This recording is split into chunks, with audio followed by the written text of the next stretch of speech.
Hello and welcome to Love from the Other Side. If you are on this video, perhaps you too are in need of healing and hope. We bring you stories from around the world of people that have shared their near-death experiences. While you may not agree with everything they share, please remember it is their experience, and we ask that all comments be kept respectful and kind. Let's get started with today's video. Our first account is of a girl who was just 11 years old when she was hit by a car. Here's her experience. I was 11 years old walking home from school. I stepped out in front of a car which hit me on my bottom. I was propelled through the air. I thought, this will hurt, as I fell to the earth. I felt no pain, and then I guess I hit my head on the ground. I heard a crack, and suddenly I was being pulled rapidly upwards. I found myself standing in front of a woman who was very beautiful. She appeared to be in her 30s, although I knew she was hundreds of years old. I don't know how I knew this. There was a hedge which contained wonderful flowers in colors that I had never seen before. They were huge. I was not allowed to pass this boundary. The lady told me I had to go back and that I had work to do. I was unhappy with this. I was totally at peace. I felt no wish to return and had no thoughts about who or what I had left behind. Suddenly I was lying on the ground. My head hurt badly and there were people all around me. Our second NDE account is from a woman who had an unexpected sickness and ended up in the emergency room. Her account is as follows.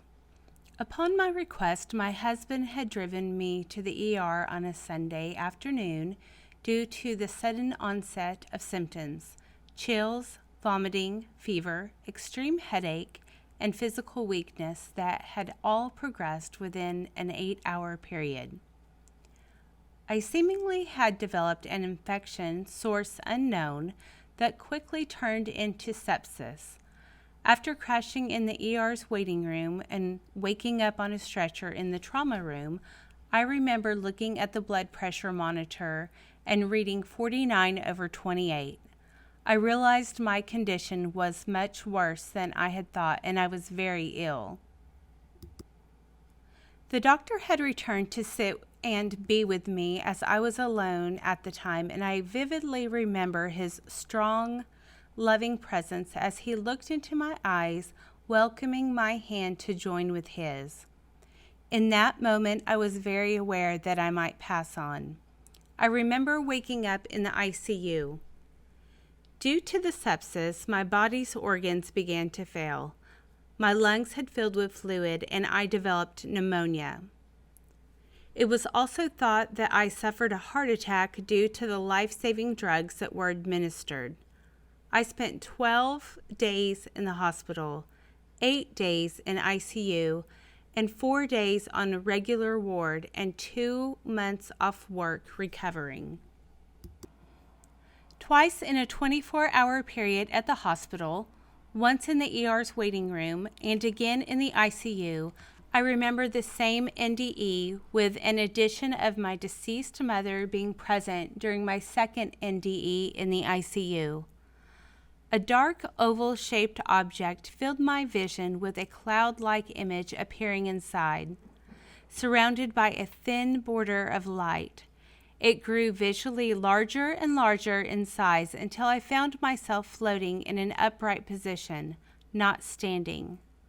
I felt as if I was only energy existing in complete stillness, peacefulness in an overwhelming space of joy and love.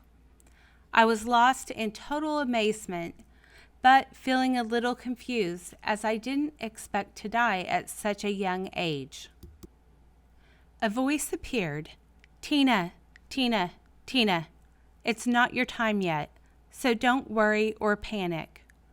Relax and focus on calming your body. I need you to concentrate on breathing and opening your eyes. I knew with all certainty that this voice was an unearthly being, and I was in their complete trust. At some point, I opened my eyes to find or hear a medical team working to revive me.